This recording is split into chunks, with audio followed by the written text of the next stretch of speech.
اچھا خواجہ صاحب یہ بتائیے گا کہ ایک عوامی تاثر پایا جاتا ہے نواز شریف کے حوالے سے کہ وہ ڈیل کر کے پاکستان آئے ہیں، اور یہ جو اسٹیبلشمنٹ کے مخالف بیانیہ تھا وہ بیانیہ جو ہے انہی لوگوں سے جن کے خلاف وہ بیانیہ بناتے رہے انہی کی طرح گٹھ جوڑ کر کے وہ پاکستان واپس آئے، ان کے لیے ریڈ کارپٹ بچھایا گیا اور اب وہ انور کاکڑ کی طرح پرچی والے وزیر اعظم بننے جا رہے ہیں. کیا تاثر عوامی یہ درست ہے؟ میرا خیال ہے یہ آپ کا تاثر ہے. آپ میرے بھائی ہیں چھوٹے، میں آپ سے سخت بات کرنے کی جسارت بھی نہیں کر سکتا، لیکن آپ نے یہ جو سوال کیا ہے میرا خیال ہے یہ صحافتی تقاضوں کے مطابق نہیں ہے. ایک سیکنڈ، اتنی جلدی کون سی ہے بھائی؟ اب سوال کیا، جواب تو دینا ہے نا، لیکن آپ کا حق ہے، آپ کچھ بھی کہہ سکتے ہیں. ہم کمزور لوگ ہیں، ہم تو پھر آپ اپنی اسکن سیو کر کے ہی آپ کو جواب دیں گے، اور پھر ویسے بھی میں آپ میں گھرا ہوں اس وقت. کوئی ڈیل ویل نہیں ہے. کیا نواز شریف صاحب کی مقدر میں یہ لکھا ہوا ہے کہ ساری زندگی وہ جلا وطنی کاٹیں گے؟ جلا وطنی ختم نہیں ہونی، اور اگر جھوٹے مقدمات بنیں گے تو کیا ان مقدمات نے کبھی ختم نہیں ہونا؟ آخر کوئی اینڈ ہونا چاہیے کسی چیز کا. ایک 11-12 سال کی یار جلا وطنی ہے، 3.5-4 سال کی قید ہے، اور کیا لینا اس میں سے، کیا نکالنا؟ اور ہم سب نے قیدیں کاٹی ہیں، کیا ملا کسی کو؟ اور میں اس بات کا یہ جواب دینا چاہتا ہوں کہ یہ جو الزام لگایا گیا ہے، جو ہمیشہ اس وقت لگایا جاتا ہے جب ہمیں پسند نہیں کیا جاتا تو پھر ہر رقم دیا جاتا ہے. یہ اس ملک میں ہوا بار بار، اس لیے کوئی ڈیل نہیں ہے. نواز شریف صاحب نے واپس ہی آنا تھا، اور یہ بالکل اپروپریٹ ٹائم ہے ان کے واپس آنے کا.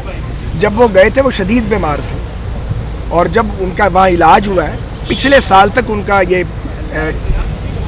22 کے اینڈ تک تو ان کا ٹریٹمنٹ بڑا سیریس ہوتا رہا ہے. پھر ڈاکٹرز نے اس سال کے مڈ میں ان کو کہیں اجازت دیا کہ اب آپ ٹریول کر سکیں گے.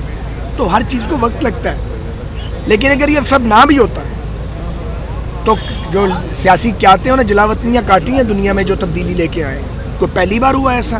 انہوں نے قیادتیں فراہم کی ہیں وہ جہاں بھی تھے اپنی قوموں کو اور اپنی جماعتوں کو. نواز شریف صاحب کے لیے یہ بار بار ہوا. جتنی تکلیف نواز شریف نے، ان کے خاندان نے اور ان کی جماعت نے کاٹی ہے، کس نے کاٹی ہے یار؟ مجھے بتائیں آپ. یہ تو نہ کہیں آپ کیا ہماری ہاتھ کی لکیر میں لکھا ہوا کہ ہم نے ہر وقت سزا ہی کاٹنی ہے؟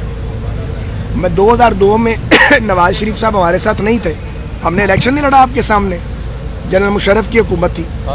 اور اسی طرح 2008 میں آپ سب یہیں تھے ماشاءاللہ. تو آپ کو یاد ہوگا کہ 48 گھنٹے پہلے میاں نواز شریف اور میاں شہباز شریف آئے تھے. پوری رات ہم نے ٹرک پہ گزاری تھی، اور ٹرک پہ کھڑے ہو کے فیصلے کیے تھے. جلوس چل رہا تھا، میں وہیں موجود تھا، آپ لوگ بھی موجود تھے. اس وقت بھی ہم نے کوئی چیخیں نہیں ماری. 18 میں ہمارے ہاتھ پاؤں باندھے گئے، اس وقت کی اسٹیبلشمنٹ نے باندھے اور جوڈیشری نے مل کے سازش کی. عمران خان اس کا بینیفیشری تھا. ہم نے الیکشن نہیں لڑا، حالانکہ ہم اس کے نتائج کو نہیں مانتے تھے. نہ ہم نے استعفے دیے اس میں سے، نہ ہم نے دھرنے دیے. ہاں ہم نے اپنی بات ضرور کی. اب پھر ایک الیکشن آ گیا ہے، سب کو لڑنا چاہیے، سب کا انتخابی نشان بیلٹ پیپر کے اوپر ہونا چاہیے. اور اگر کوئی جیل میں ہے تو عدالت کو اس کے ساتھ جو بھی انصاف کا معاملہ ہے وہ کرنا چاہیے. ہمیں کوئی اعتراض نہیں ہے. ہم نہیں ہیں کسی کو جیل بھیجنے والے، نہ ہمیں کسی کو پکڑنے کا یا پکڑوانے کا شوق ہے.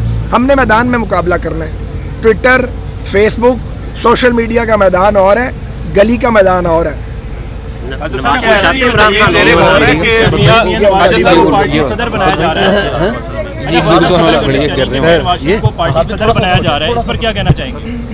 یار یہ مجھے نہیں پتا، میرا خیال میں اس پہ کچھ کہہ نہیں سکتا. ایسی تو کوئی بات ابھی میں نے سنی بھی نہیں ہے، آپ ہی بتا رہے ہیں. اچھا خواجہ صاحب یہ بتاتے ہیں کہ 2018 کے آگے آ جاؤ، 2018 کے الیکشن کے اندر جو ہے آپ کے مخالفین کے ہاتھ بندھے ہوئے تھے، آپ کے ہاتھ بندھے ہوئے تھے. آج آپ کے مخالفین کے ہاتھ بندھے تو اس کا مطلب منصفانہ الیکشن یہاں پہ نہیں ہو سکتے پاکستان میں. دیکھیں گزارش یہ ہے، کسی کے بھی ہاتھ پاؤں بندھے نہیں ہونے چاہیے. نہ ہم اس کے حامی ہیں، نہ ہم اس کی حمایت کرتے ہیں. اسی لیے میں نے یہ بات پہلے کہہ دی ہے کہ اگر کسی نے توشہ خانے میں واردات کی ہے، سائفر کے بنیاد پہ ایک سازش کی ہے، یا 9 مئی کے واقعات پر کوئی ملوث ہے، تو عدالتی نظام سے ریلیف لے. ہم نہیں رکاوٹ ڈالنے والے، ہمارا کوئی مطالبہ نہیں ہے اس سلسلے میں. ہم تو یہ سمجھتے ہیں کہ سب کو الیکشن میں آنا چاہیے، سب کو برابر موقع ملنا چاہیے.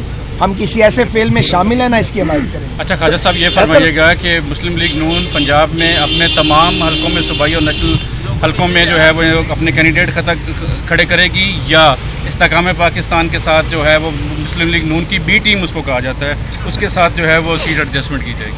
نہیں، بی ٹیم ہماری کوئی نہیں ہے بھائی. آج ہم نے بلوچستان کو ڈسکس کیا ہے, سندھ کو ڈسکس کیا ہے, ابھی 1-2 روز یہی چلے گا, پھر اس کے بعد پنجاب کی باری بھی آئے گی, اور اپلیکیشنز ہم نے مانگ لی ہیں. ہماری کوئی بی سی یا ڈی ٹیم نہیں ہے, ہمارے اپنے پاس ہر حلقے میں الحمدللہ خود کئی امیدوار موجود ہیں. تو جہاں تک سیٹ ایڈجسٹمنٹ کی بات ہے, اگر کسی کو ضرورت ہوگی وہ رابطہ کرے گا, تو پھر پارٹی لیڈرشپ اس پر. سعد بھائی یہ بتائیے گا کہ افغانستان کی بڑی تعداد میں لوگ جو ہے واپس جا رہے ہیں, جبکہ دوسری جانب جو ہے پاک فوج کے حملے بھی کافی زیادہ تیز ہو گئے, 3 حملے ہوئے ہیں پچھلے 3-4 دن کے اندر. آپ کیا سمجھتے ہیں کہ اگر آپ کی حکومت آتی ہے تو افغانیوں کے واپسی کا سلسلہ جاری رہے گا؟ دیکھیں سر, بات یہ ہے, بڑا یہ حساس سوال ہے. ایک طرف نیشنل سیکیورٹی کے معاملات ہیں, اور یہ جو حملے ہو رہے ہیں ہماری سیکیورٹی فورس پہ یا معصوم شہریوں پہ, جب ایجنسیز پیچھے جاتی ہیں تو کھرا جو ہے وہ ایک مخصوص جگہ سے ملتا جاتا ہے. ایک تو یہ مسئلہ. دوسری بات یہ ہے کہ پاکستان نے اپنے افغان بہن بھائیوں کی میزبانی کی ہے, اپنا فرض ادا کیا ہے, اور پاکستان اپنی فرض کو ادا کرنے سے کبھی ہچکچایا نہیں ہے. میں یہ سمجھتا ہوں کہ اس وقت جو میں نے سنا ہے, میں چونکہ خود اس وقت حکومت کا حصہ نہیں ہوں, اس لیے مجھے پاس ایگزیکٹ معلومات نہیں ہے, کہ جن کے پاس جو لیگلی رہائش پذیر ہیں, جن کے پاس کوئی شناخت یا ان کے کارڈ وارڈ بنے ہوئے ہیں, جو رجسٹرڈ ہیں, ان کی بات نہیں ہو رہی, جو رجسٹرڈ نہیں ہیں ان کی بات ہو رہی, اور ان کو بھی کوئی دھکیل نہیں رہا. ایسا کوئی, ہمیں کیا ضرورت پڑی ہے ریاست پاکستان کو کہ دہائیوں کی میزبانی کے بعد اب جب یہ وقت آیا تو کسی کو دھکیلیں. لیکن ہماری سیکیورٹی کے مسائل ہیں, اور یہ بھی ریالٹی ہے کہ افغان گورنمنٹ نے کوشش کی ہوگی, لیکن یہ جو تشکیلیں ہوتی ہیں اور جو وہاں سے جماعتیں آتی ہیں مسلح, ان کو وہی روکا جانا چاہیے اصولی طور پہ. اس سے ہمیں بڑا نقصان ہوتا ہے, ہمیں بڑی تکلیف پہنچتی ہے, ہمارے معصوم لوگوں کا خون بہتا ہے.